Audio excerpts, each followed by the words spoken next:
Good morning. Okay. Good morning. Well, I was just saying good morning to you. Good morning. Sorry for the slightly late start. Today is Tuesday, December 2nd at almost 9:10 a.m. The meeting's called to order.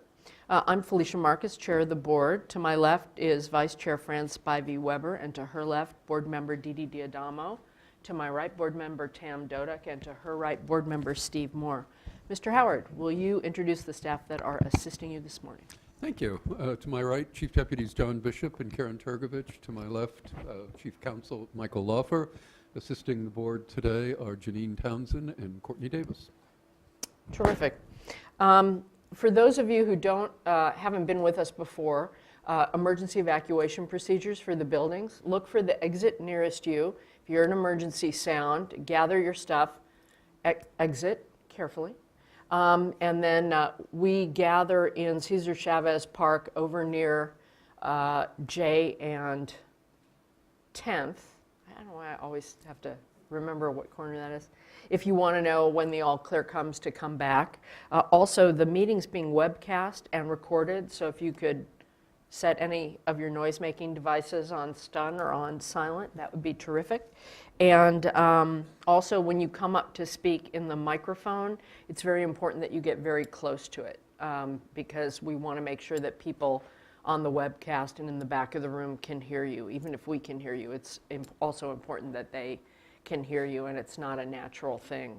So just get as close to it as you can. So with that, we go on to public forum, and public forum is the part of the meeting where anyone can speak on an item that is not on the agenda, but you need to fill out a blue card, if so, great. And if you wish to speak on an item that is on the agenda, go to the clerk and get a blue card and fill it out for her. We're taking things slightly out of order. Our first item is an informational item where we asked for a presentation from the Department of Water Resources on the state water plan update that they recently released, and we're pleased to have Kamyar Gavechi here, who's you can tell us what your title actually is, but he's just a real treasure, I think, in terms of knowledge, attitude. I don't think there's anybody in the water world who's as well respected across departments and across user groups and everybody. So we're delighted you could spend a little time with us this morning because you put an awful lot of work on that water plan, and there's a lot of great information in it that I'm always telling folks in our world. It's all, even last night at a speech, somebody said, does anybody ever do blah, blah, blah? And it was a former board member of the State Water Board. I won't tell you who. And I said, it's in the state water plan, so. So thank you. It's good I'm wearing red so you can't see me blushing because of that introduction. Thank you, Chair Marcus, board members, board staff. My name is Kamyar Gavechi. I'm with the Department of Water Resources. I manage statewide integrated water management. I've been with DWR since 1978 from a student, worked my way through, and I've worked on the California Water Plan since 2000. That was when Vice Chair Spivey Weber was a member of our Public Advisory Committee. And I've had the great pleasure and opportunity to work with a number of board members and board staff on the water plan update. It's worth noting that it's become a very collaborative process, and we've engaged state agencies in the preparation of the water plan. The intent is we don't want it to be seen as DWR's water supply plan, but state government's water resource management plan. And I think we're moving in the right direction, and we can do even better next time. Mark Cowan, Director Mark Cowan, sends his regrets. He couldn't be here today, but and I'm pleased that I can pinch hit for him because I relish the opportunity to be able to share the water plan because for me it's a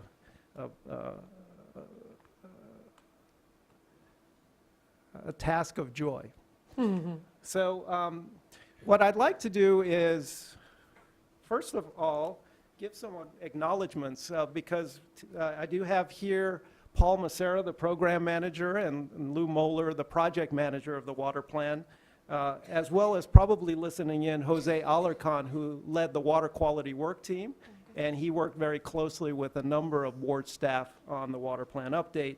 We also have worked very closely with Liz Haven, Darren Polimas, Karen Tregovich, Vicki Whitney, Pamela Creedon, Carl Longley, Betty Yee, and many other staff in the preparation of the 2009 and the 2013 water plan update.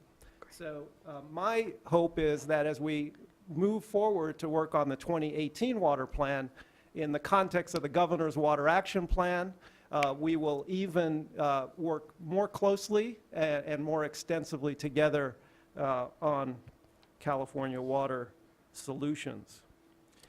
So with that,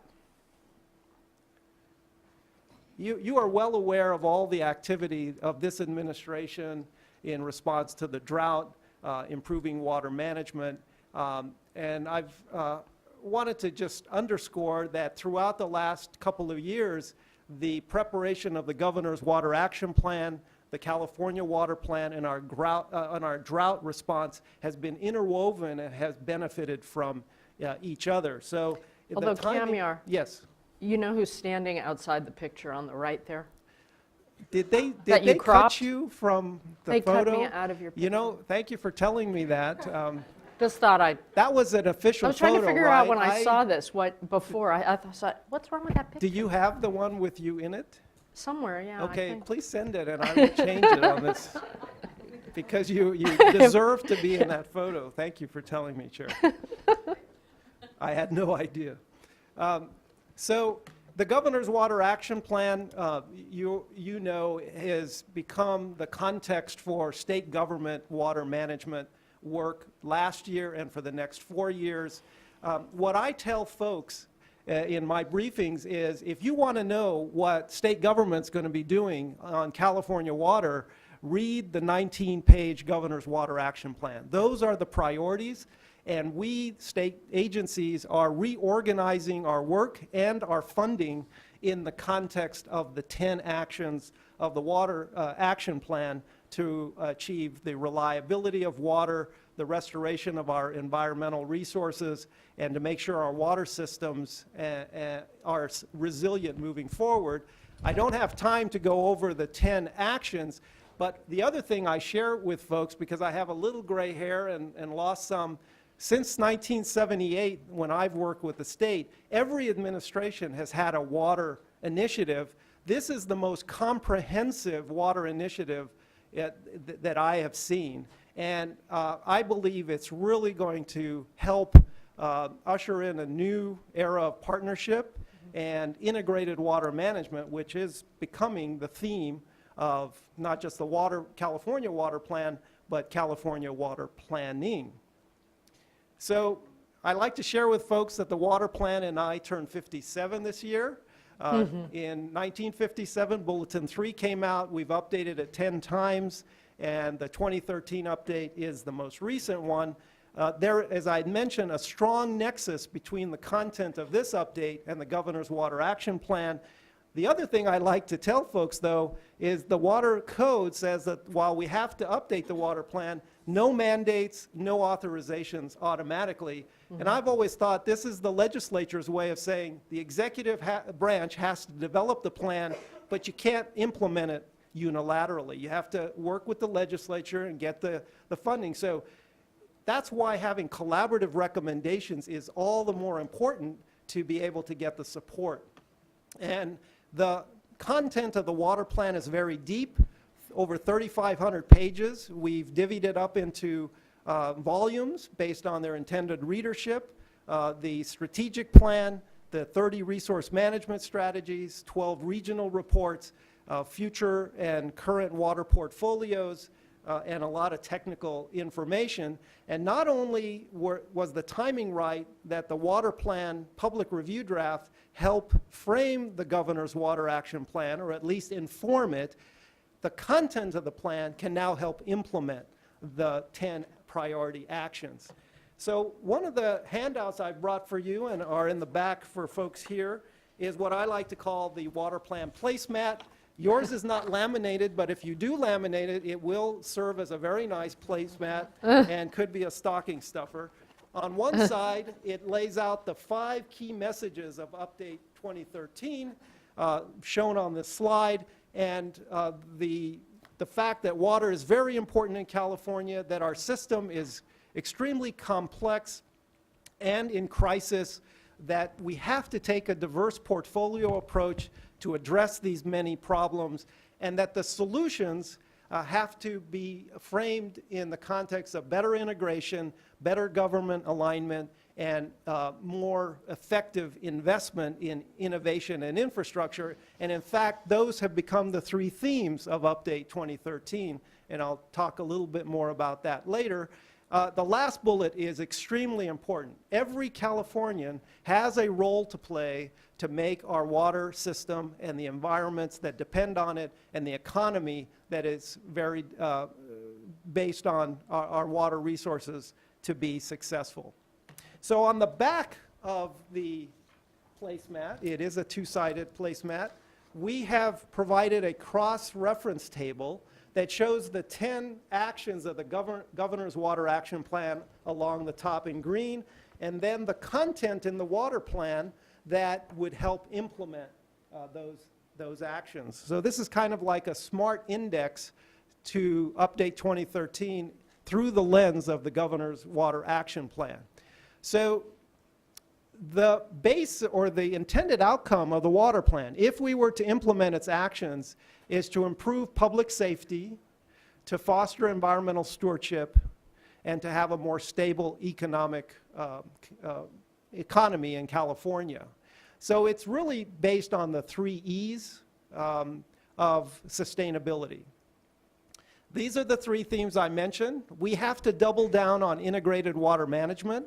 The state to date has now, with Prop 1 passing, committed over $2 billion for integrated regional water management, and we have to continue to improve on how that is implemented and how state government helps to advance that.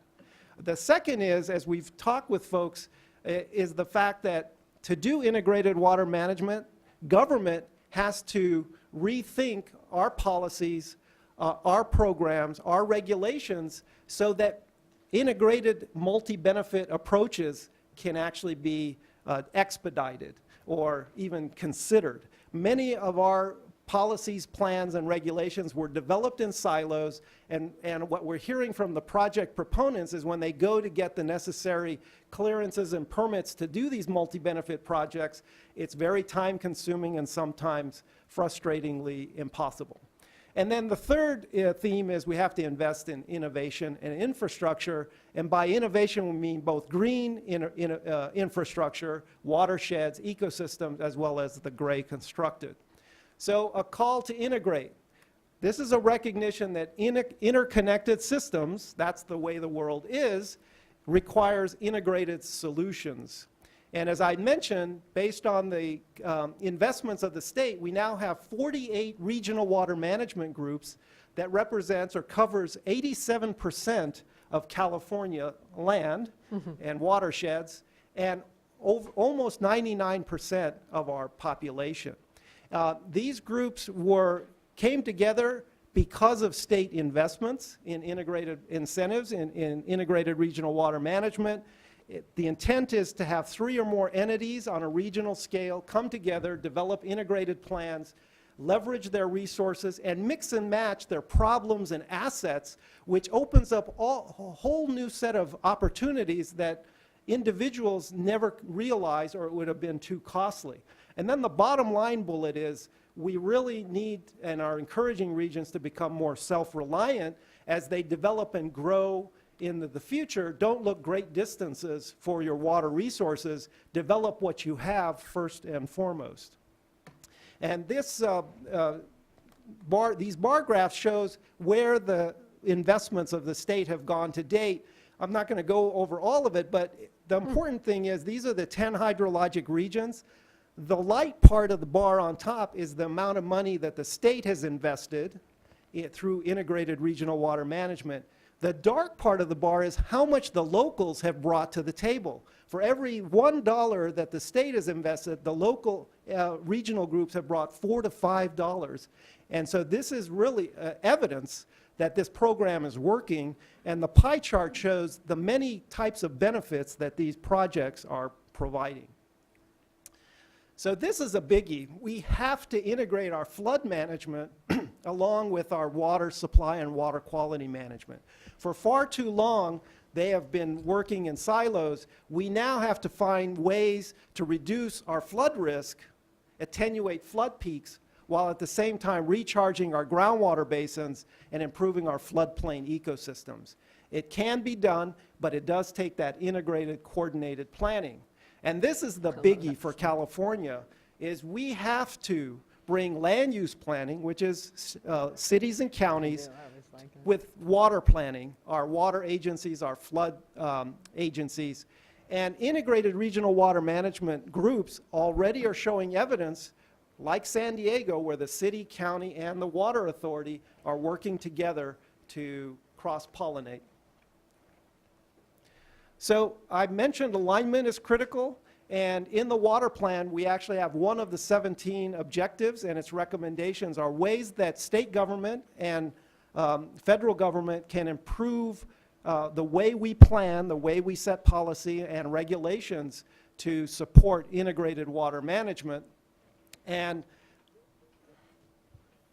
the intended outcomes is, again, regionally appropriate plans, policies, and regulations.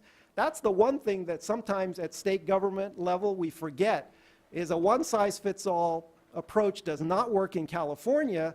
We have 10 hydrologic regions that are very different from each other, and we have to, while advancing the intended outcomes, giving flexibility at the regional, local level to come up with the implementation plan that can achieve those outcomes. And I think the groundwater legislation actually has taken this approach, and I think is set up for success.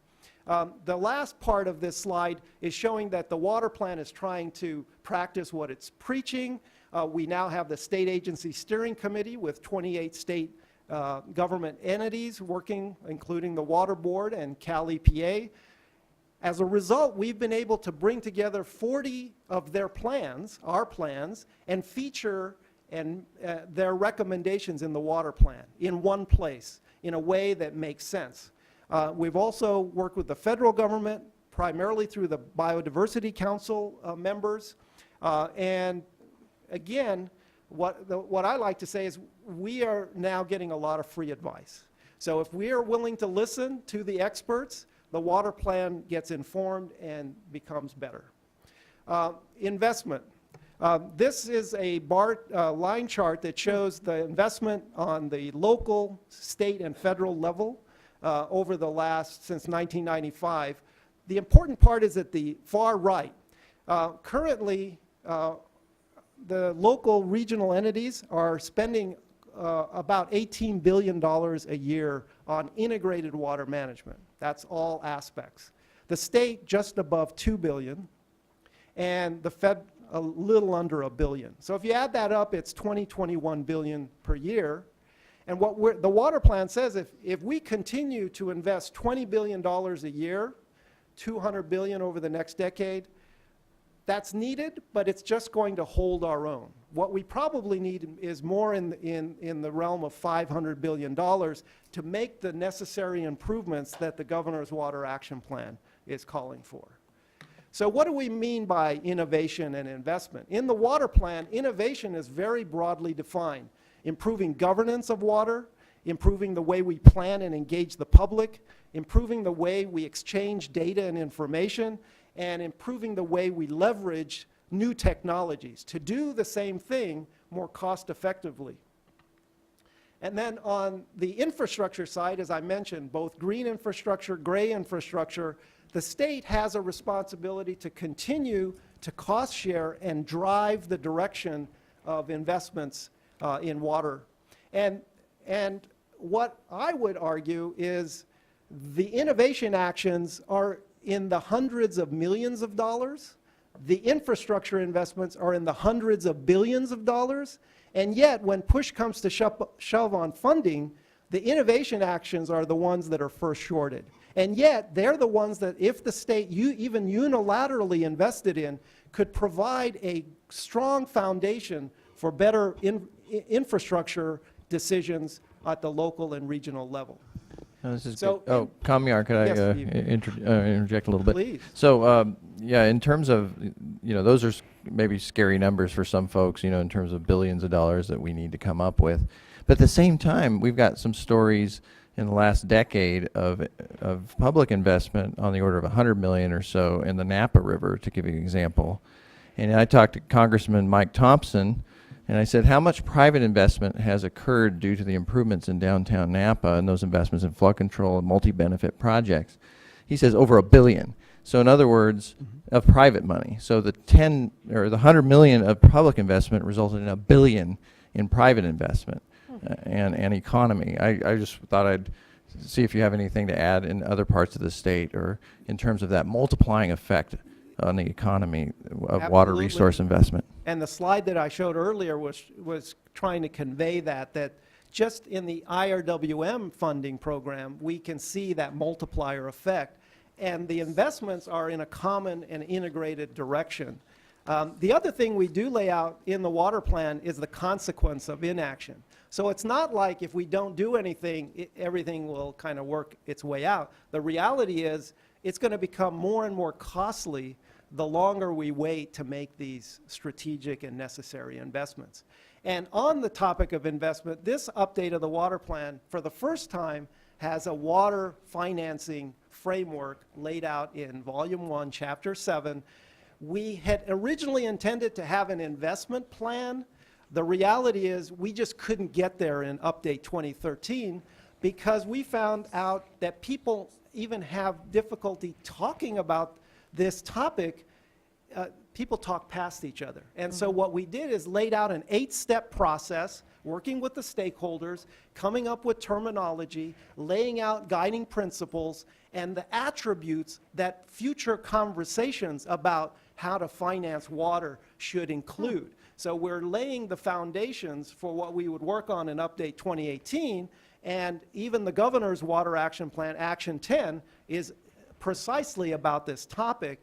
And we hope that what's in the water plan can help jumpstart those conversations and the implementation of that action. So in the other handout that I provided you is you are the first forum that has the printed copies of the highlights booklet. This is the executive summary of the water plan. And in the middle of the highlights, we proudly open a double fold-out, and the strategic plan is summarized here. The vision, the that's mission, helpful. the goals, the guiding principles, and the 17 key objectives of the water plan. This is the stuff that cross-reference table links to the governor's water action plan. What we couldn't fit on these 4 pages are the over 300 related actions or recommendations for achieving these objectives. So I thought, given this venue, and I don't have time to go over all 17 objectives, I would highlight those that I understand the board is keenly interested and active in. One is Objective 2, use and reuse of water more efficiently. There are 11 actions, recommendations for how we can improve water conservation, water use efficiency throughout the state.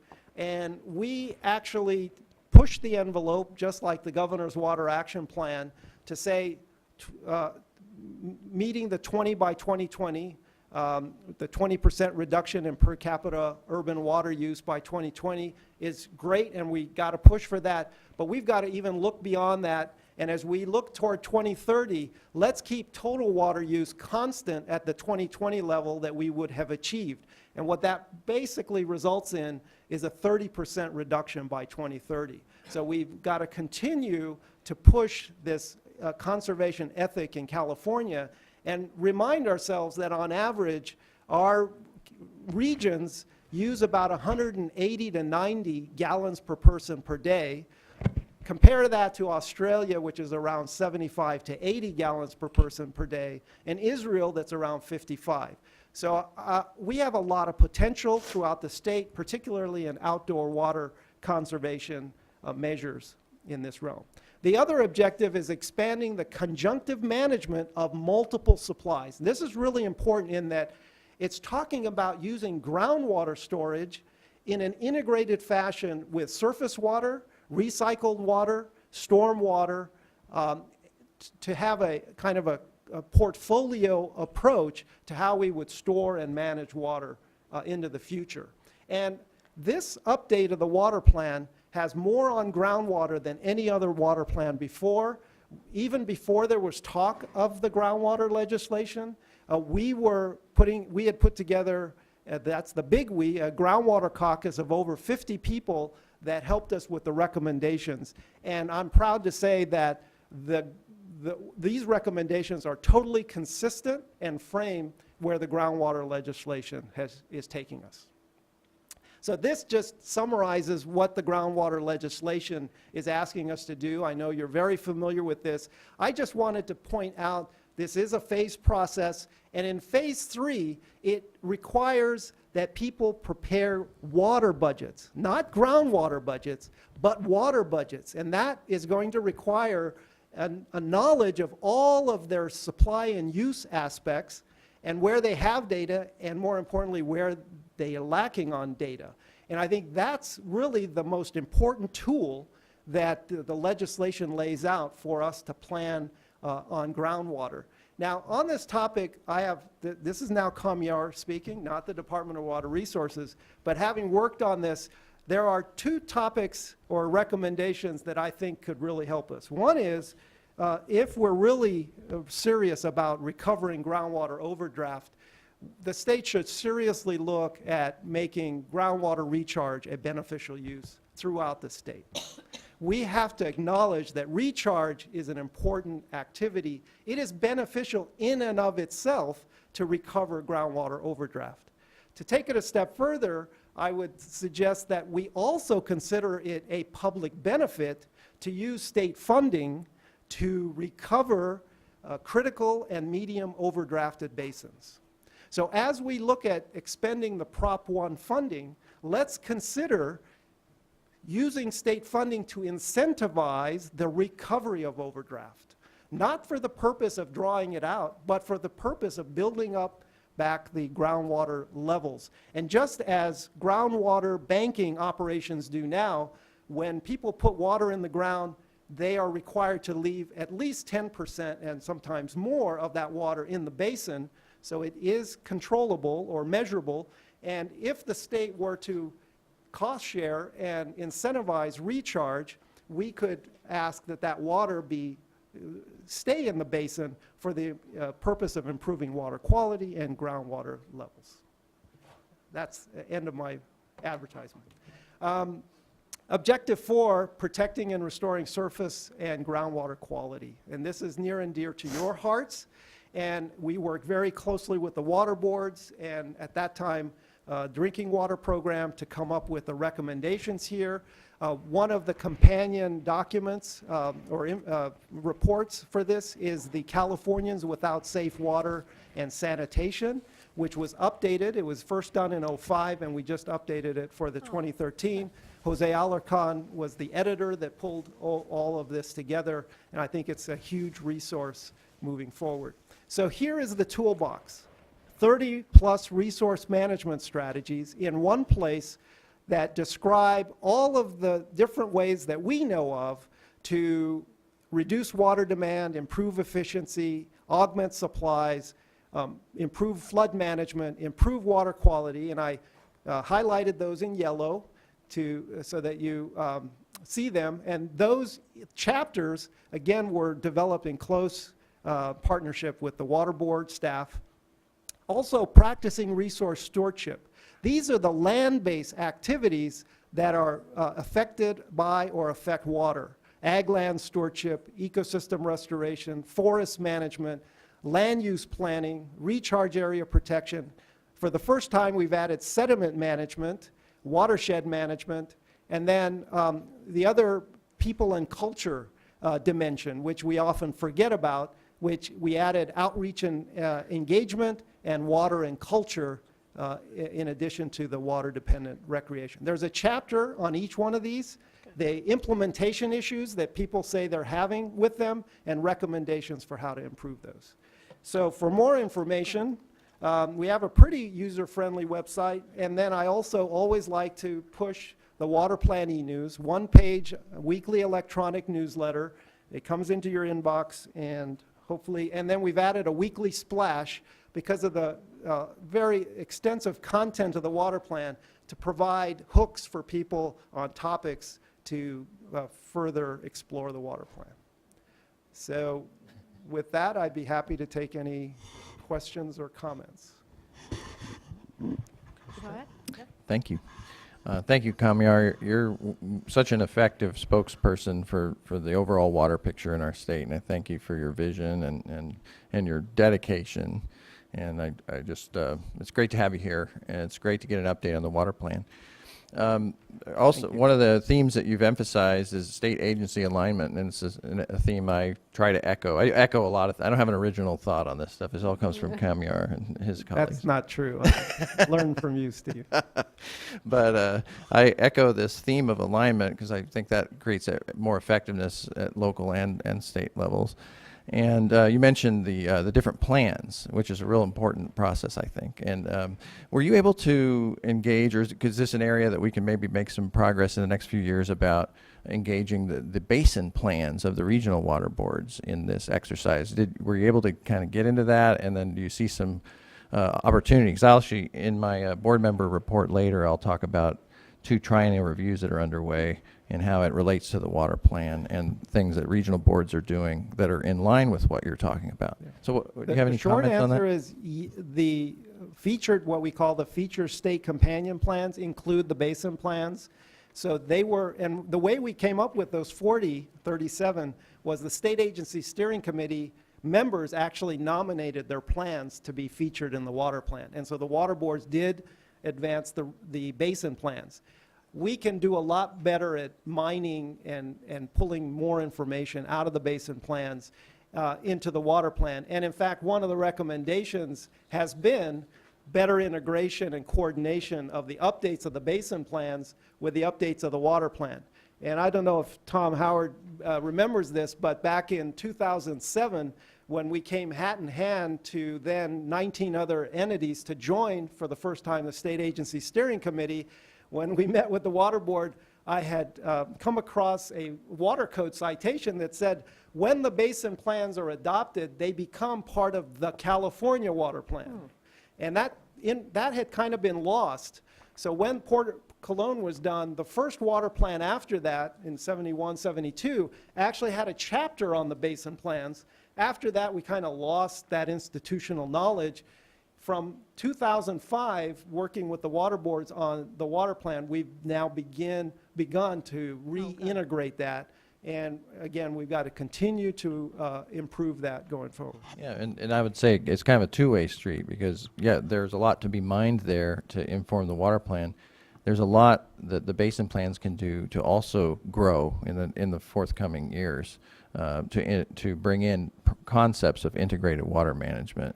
So it empowers it, so that locals can rely on the basin plan to do the right thing in terms of multi-benefit integrated water management. I think the place where you'll see the most influence of the basin plans in the 2013 updates are in the regional reports, because we work with the regional water boards for the content, the water quality content, and I'm sure that they were informed by their basin plan as they provided that information. Other questions? So what's next? What's next? That's a great question, Fran. I think we just have to, well, what's next is the Governor's Water Action Plan. I think we really have a lot to work with. And to me, the way I look at the Governor's Water Action Plan, those are the prioritization. The water plan has not, in the last at least 15 years that I've been with it, prioritized. We've really provided a foundation, a context. The Governor's plan, action plan, really says these are the 10 things we have to focus on.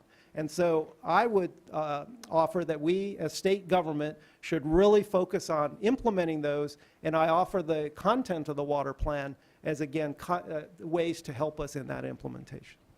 And one thing I'd like to do some follow-up on, you mentioned the making groundwater recharge of beneficial use, that's a little complex. And so it's not I know. so straightforward. I and so absolutely know. and so I think certainly, and I know that was your personal position. So, but I do think that we should have a conversation with the department and the water folks there, as well as here, and Michael.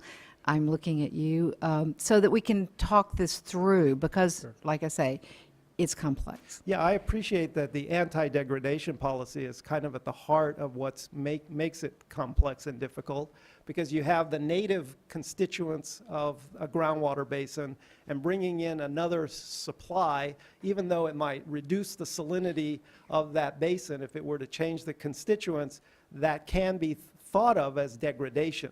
But I think as a state, we've got to figure out how do we recover these overdrafted basins. And we're going to have to, that's why that one objective 3 says conjunctive management of groundwater with multiple supplies. So we have to figure, how do we integrate these multiple supplies and use groundwater as a storage vehicle? Another follow-up is on the Salton Sea, because we're starting to, of course, get a lot of interest in the Salton Sea. And the Salton Sea was left out of all the IRWMs, so far as I can tell.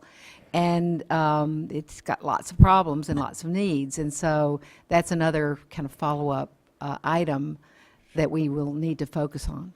Yeah, and I've met with the Salton Sea folks, authority, and they have expressed this concern. And one of the things I asked is, why don't you look at creating a regional water management group that includes the Salton Sea, but also the region around it that you would need to be part of the solution of the Salton Sea?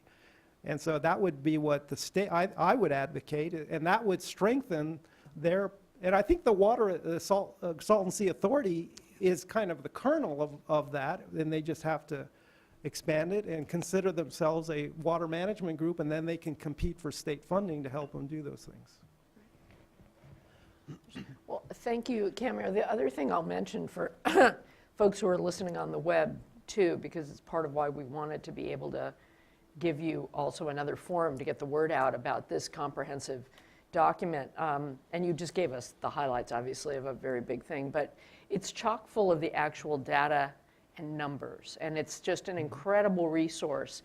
This gets to the question someone asked me last night, which is, we can talk all about it. As you say, the Water Action Plan is a prioritization, and there's a lot jam-packed in those 19 pages. But if you want to actually go to some of the data points, it's just a gold mine of information. And so people should turn there to answer most questions that come to mind at the dinner table. Thank you. And I would maybe say maybe it's a silver or bronze mine, because we do the best we can with the data available. And in many cases, there's not measured water use or water supply. And so we have to use indirect methods in the water plan. So with the groundwater water budgets and these other CASGEM and other data improvements, we can do better at our water balances and our future water scenarios. Oh, good point. Thank you very Great. much. Thank I you very appreciate much. this opportunity. Great to see you. Great. We'll now move on to the other items on our agenda. And just to let folks know, we'll take a short break between items 5 and 6. Next, we have the November 18th board meeting minutes. Do I have a motion? I move adoption. Second. All in favor? Aye. Okay, I heard them all. There we go. Those are approved. We have one uncontested item, item 3. Do we have any cards on item 3? All right, do I have a motion? So moved. Second. All in favor? Aye. Okay, it's approved. Next, item 4. Are we doing item 4 today? Great. Hello. Oh, we're doing our drought update Yes, Kathy Marocco will be presenting a brief drought update for you. from the water board perspective, not from all the agencies, because we're doing that another time. Correct. The next agency or DWR USBR update will be at the first board meeting in January. Great, okay, thank you. Right, so I'm here today to update you on the status of water rights curtailments. Last time I presented this item, I brought you good news and told you that we'd lifted curtailments in the Sacramento-San Joaquin watersheds, and we'd also lifted them on an interim basis in the Eel River watershed. I have additional good news today. So, yeah, Thanksgiving week. Yeah, it's raining. I can't believe I didn't open with that. But the State Water Board Water Master lifted the Term 91 curtailment. Oh, So that was really good news for projects wanting to store water. A lot of people were affected by that. So that's the good news for the day. So where we're at right now is we still have 2 curtailments in place. They're both related to fishery flows. So what we've got in the Scott River is that we have a curtailment in place just for some junior diverters because we have a senior right for a significant amount of in-stream flow for fishery purposes. So it only affects some of the junior diverters out there in that watershed. And then on Deer Creek, we have in place a fishery bypass curtailment, so parties can divert so long as that bypass is met. And as we continue to have these rainstorms, we'll have more good news for you. Great, good. Anything else? Any questions? All right, thank you, Kathy. Let's hope it keeps raining. Item number 5.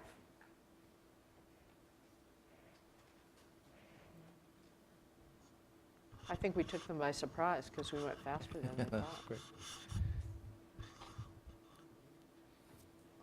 Maybe we'll take a break before item number 5. Yeah, Let's do I it. apologize. We're contacting the staff right now. That's right. Well, let's just take a 10-minute break. Check our emails and stuff.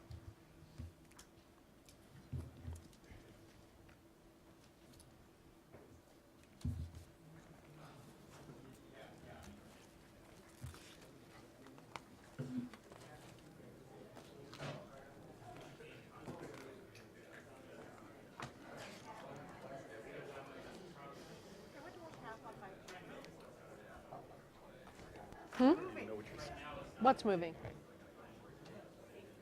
Something in my bag? This thing? Even if it's static, you know how sometimes when you got two, You thought it was a worm? Yes. It was like, oh, it's the tiniest worm. Yeah. what's your availability to do flights from the later? Well, I can take breaks whenever. No, but in terms of, you know, the 80 point But is there like no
Michael.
Oh.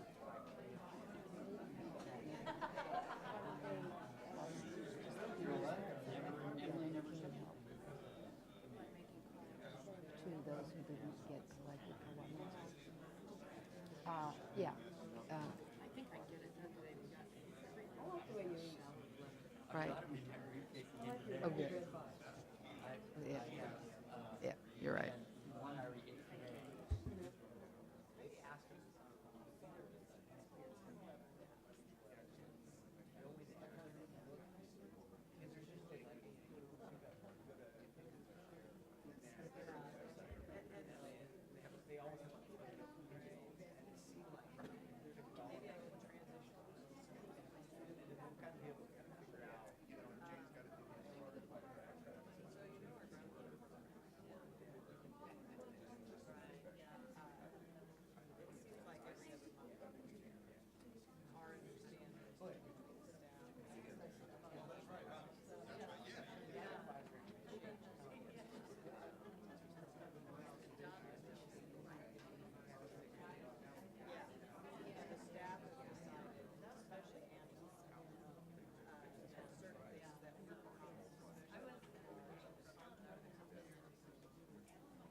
Are we ready? Janine, why don't we get started? Sorry. All right. I think we're ready to move to item number 6. Thank you very much. We moved at a more rapid pace than you might have expected. 5. Back to 5. Right. Sorry. I'm looking at my notes on when to take a break, and I didn't change that. Sorry. Hi. Hi, morning. Morning. Sorry that we're late. My okay. name's Eric Oppenheimer. I've got Rafael Maestu with me today. We're with the Office of Research, Planning, and Performance. We've also got Carlos Mejia with the Office of Chief Counsel. This is the monthly update on the Emergency Water Conservation Regulation. There we go. Some status points. This is the 5th month now that we've been collecting and reporting on the data, so we're beginning to be able to observe trends both in conservation and water use over the summer and leading into the fall. Starting last month, as you know, we started collecting the the residential per capita day water use information, and we'll continue to collect that from here on out. Since the last time that we met, we've been taking some compliance action. We've issued about 10 notices of violation to suppliers who have not yet filed reports of water use. And we also plan to reach out to the suppliers who have indicated to us that they're not yet implementing mandatory restrictions on outdoor water use. So we'll be doing that shortly. Great. And Eric, you may want to pull the microphone a little closer A little to closer? Yeah. There we go. The last point is just that the emergency regulation will expire at the end of April unless further action is taken by the board. I'm jumping ahead, and I know we'll talk about this for next month, but have you given any thought to doing any of these regulations in a more permanent way under our non-emergency authorities? Mostly been focused on the emergency authority. That was one of the potential questions that we would frame up for the workshop on April. In December, all right. Sorry, at A lot December of people are 17th. trying to ask me that question in terms of the common sense stuff, the reporting and things like that. So this slide pertains to data collection. It's similar to the ones that we've shown in the past. And basically the message is that, that compliance with the reporting requirements is very good. We're at 97% of the suppliers reporting for October. I did want to mention here, it kind of looks like there's a dip in compliance from last month to this month, but this is really, what's really being reflected here is that there are a handful of suppliers that have indicated to us that they can't get the data in by the 15th of each month just Right. because they get information from their wholesalers and that type of thing. And then there's always a couple of suppliers that think they submitted the information, but it actually didn't get in just because of a system glitch. But every month we go back and we update last month's data with new data, so it just looks like things were better last month than this month. The bottom line is, I mentioned that we issued 10 notices of violations. We're down to roughly 3 suppliers who have never reported. So again, Are they big, small? I'm assuming they're small. they're relatively small. So compliance is good with reporting. In terms of mandatory restrictions on outdoor water use, which is, as you know, one of the key requirements of the regulation, we've now got 91% of the suppliers, 362, indicating that they have implemented a stage of their plan. That includes a mandatory restriction on outdoor water use, and again, we'll be following up in the next week or so with the 38 that have not, to get a better understanding as to how they believe they're in compliance, or perhaps if they have implemented mandatory restrictions and just haven't said so. Good morning, Rafael Maestro, Office of Research Plan and Performance. So we've been compiling the data from the 413 water suppliers that provide information that serves more than 3,000 households.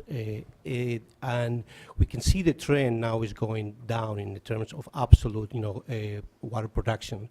For the month of October, we seen a reduction compared to last year of 12.5 billion gallons.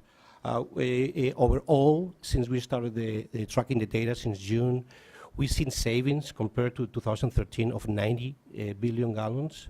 That's approximately 276,000 acre-feet of water, which is enough water to supply 1.2 million Californians for an entire year. So part of this is the natural use of water. In the summer months, we will see more water being used than in the winter months, and the data reflects this.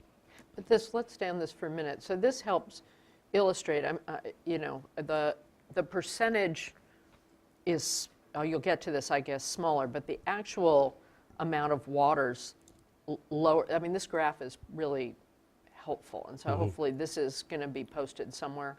Yes, we are. So folks can see it to understand it, because it's just hard to interpret the results and figure out what they mean. It also jumps out at you that